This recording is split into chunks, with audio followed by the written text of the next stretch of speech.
Hello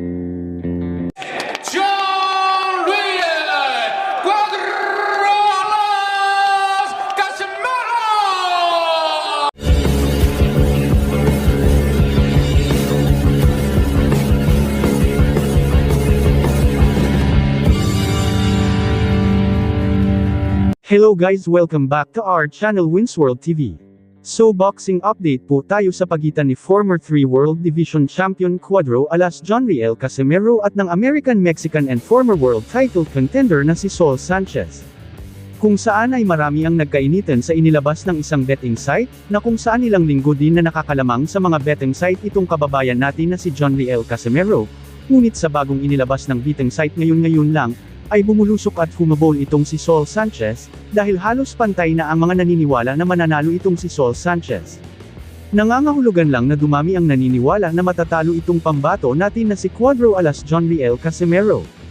Ngunit ganun pa man ay hindi naman yan ang basihan ng palakasan ng kamao, hindi porket na humahabol itong si Saul Sanchez sa mga betting site ay mananalo na agad-agad ito.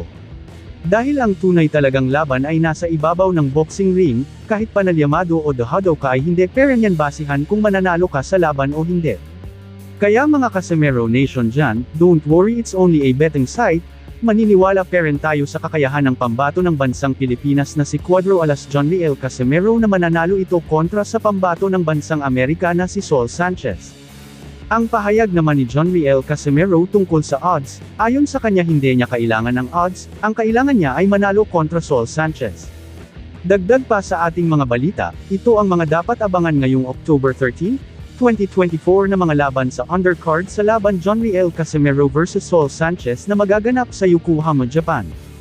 Para sa 10 rounds flyweight contest, Vince Paras vs Hiroto Kyoguchi. Para naman sa 10 rounds super bantamweight contest, Yakinori Oguni vs Philippos Natama.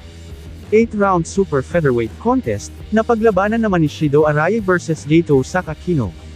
Akane Fujiwara vs Tanchanok Funan, paglabanan nila sa 10 rounds ang vacant WBO Asia Pacific Female Featherweight title.